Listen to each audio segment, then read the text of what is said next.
This channel is doing a giveaway courtesy of Monster Tech. Stay tuned for details on how you can win. Hello everybody, this is Odd Job Entertainment bringing you another video. And hey, vehicle tractor beams just got added to the verse. This gets me real excited because that's one more major roadblock to my precious galaxy taken away. But as with any feature in Star Citizen, it needs some work before it's ready for prime time.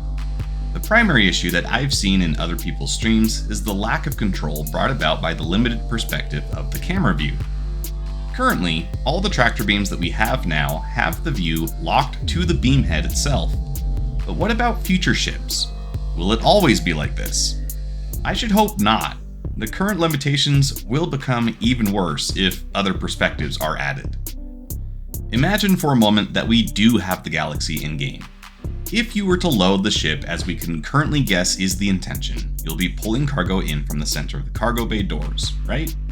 Of course, we are guessing, currently based on concept art. It is subject to change. The current design seems to suggest that you'll be controlling these operations from the overlook. With the current control scheme, how can that possibly be a good experience? For example, you pull in a box, but you forgot to put the previous box as far away as possible from the doors, so now it is blocking your view of where you were trying to put the new box. Let alone the perspective issues of having the movement of your box being tied to the relative perspective of the beam itself.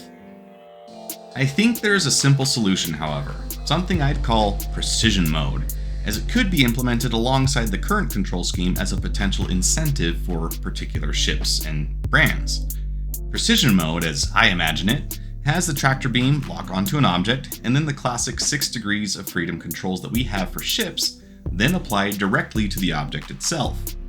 We then incorporate 2 additional axes to control the camera movement in cases where that is appropriate. The Galaxy would actually be a place where the additional axes may not be needed. This does a couple things.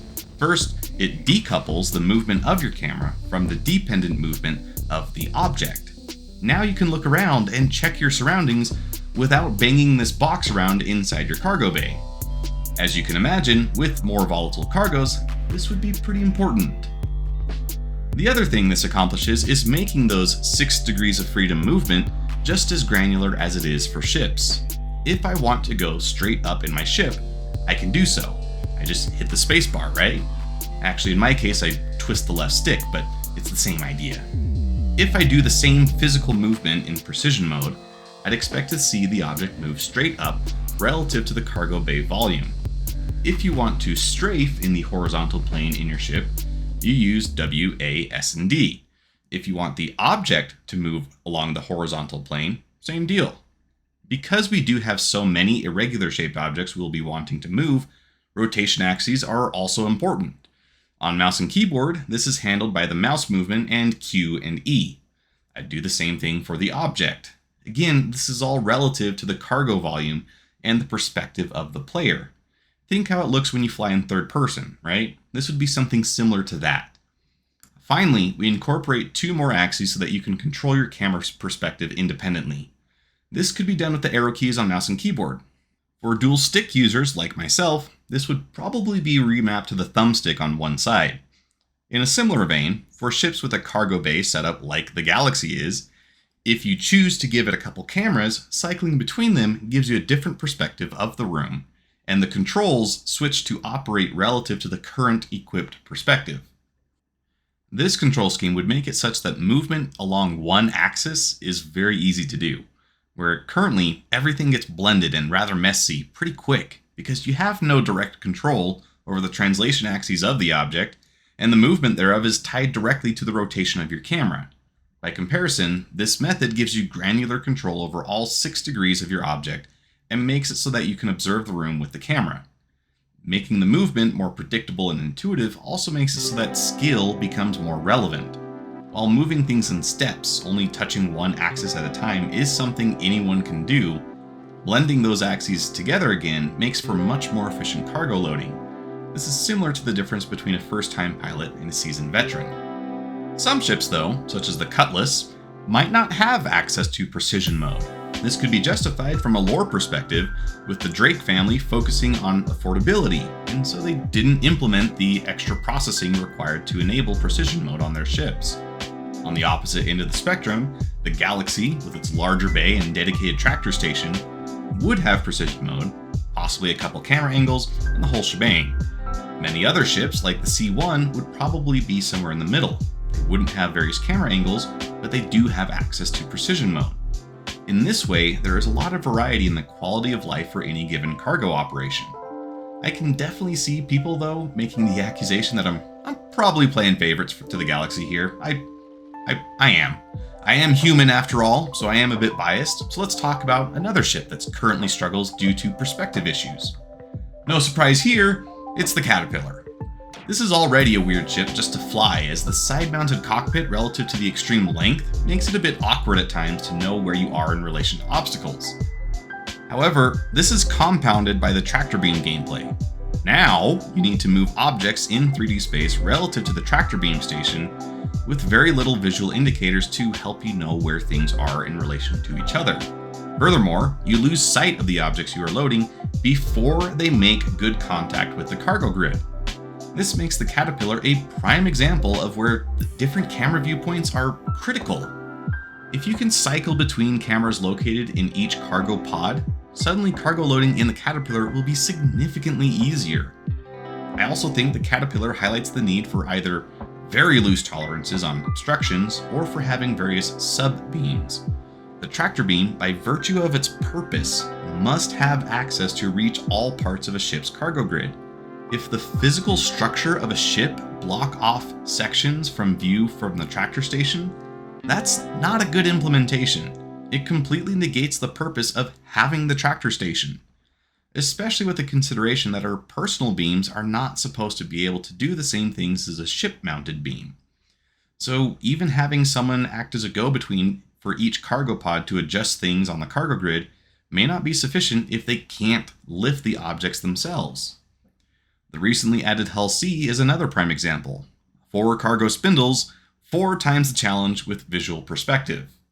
We can mitigate camera angle limitations with visual indicators and a more intuitive control scheme.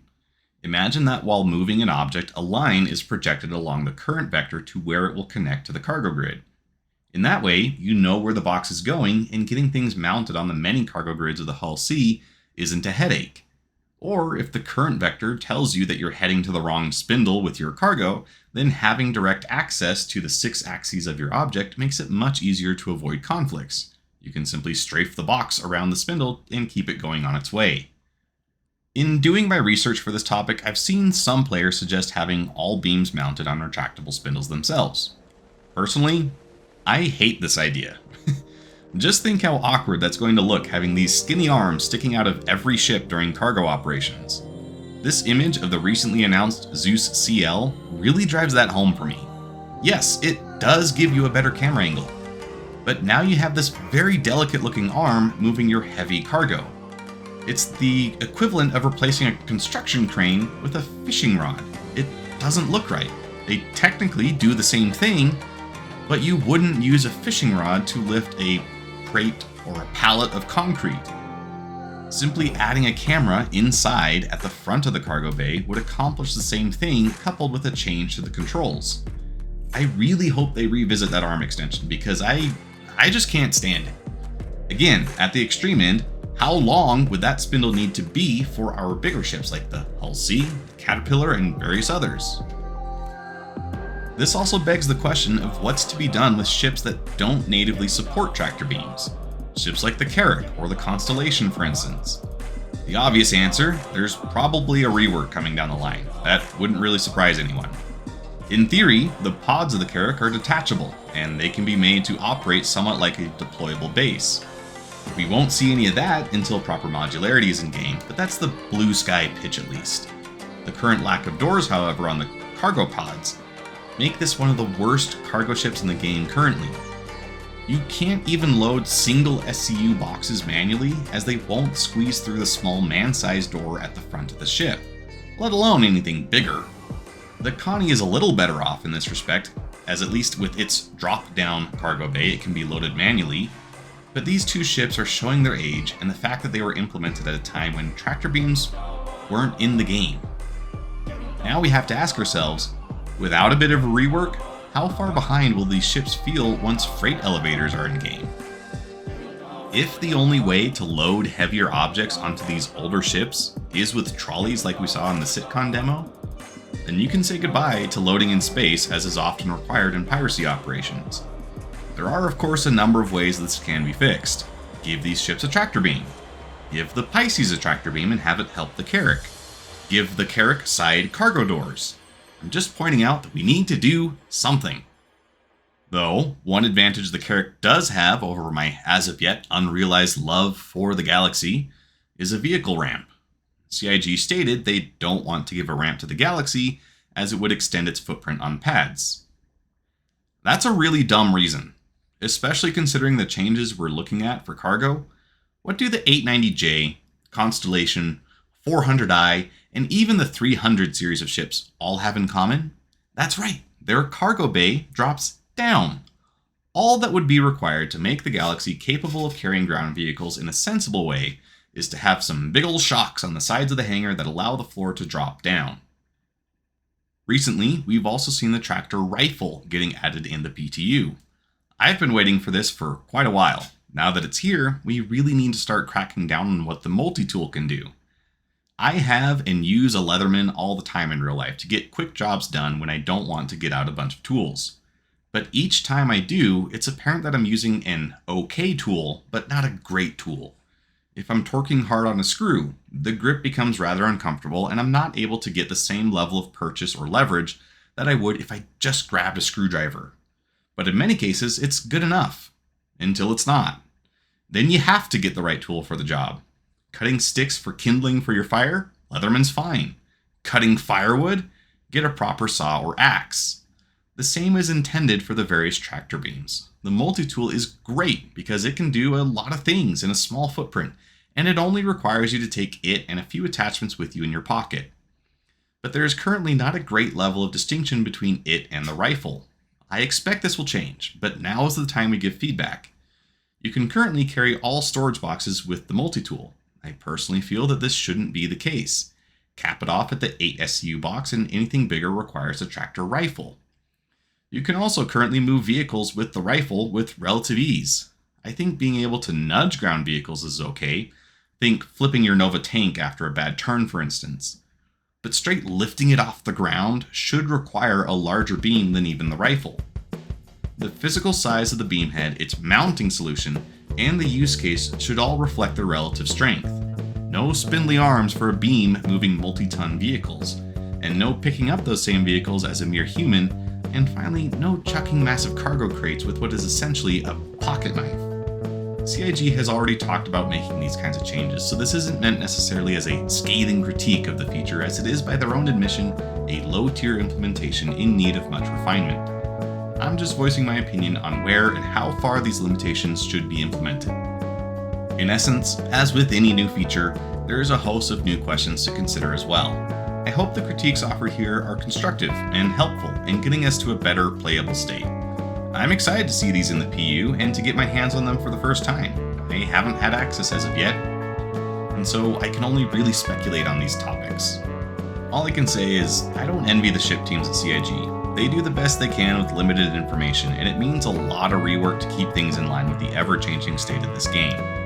I think what we've discussed here are potential solutions for various issues made apparent by recent cargo gameplay additions and changes. With that said, we are doing a giveaway, and I'm excited to hear what you have to say. MonsterTech has graciously donated a set of chair or desk mounts for one lucky viewer. All you have to do to have a chance to win that set is to like and subscribe, and comment on any of my videos during the giveaway period with that video's corresponding secret word. Each video is another chance for an entry, so at this point you have quite a backlog if you're new here for chances to win. Today's secret word is, let's talk about the various cargo ships that are in the game, the ones that you own, and how you would like to see your ship fixed. I've talked about the Galaxy in particular, as that's one that I'm quite excited for seeing in the game. But there's also the Freelancer series, I didn't mention those at all, the Avenger Titan, and many other cargo-capable ships that could stand to use some help with the current cargo changes that we're seeing take place. And finally, I just want to talk about this channel sponsor, MonsterTech. They are a great company to work with. I've been very pleased with the way they treat their customers, and I've heard nothing but good things about them. I know it's sometimes difficult to trust anything that a YouTuber says, and now that I'm part of the crowd, I see how important it is to maintain my integrity. It's nice to be able to work with companies like Monstertech because I don't have to feel like I'm telling people to go in a direction where I wouldn't be comfortable going myself. I use Monstertech products every day. I use it at my desk, and my desk is pretty much where I live when I'm at home. I do my schoolwork here, I play games, and not just Star Citizen, but also various FPS games, and the chair is comfortable. I like it. I don't get sore after sitting on it for long periods of time. I was able to add a footrest so I can kick back and be even lazier than usual. This chair has really been a great benefit to me. And my personal promise is that I'm never going to tell you to look at a brand that I wouldn't use myself. So, Raid Shadow Legends, if you're out there listening, you don't have to send me an email. I don't want to advertise for you. But companies like Monstertech, they're pretty stellar, and I'm happy to have them on board. But this is the end of the video, so like, share, comment, subscribe, do all the YouTube things, let me know what you think. And until next time, this is Odd Job Entertainment, signing off.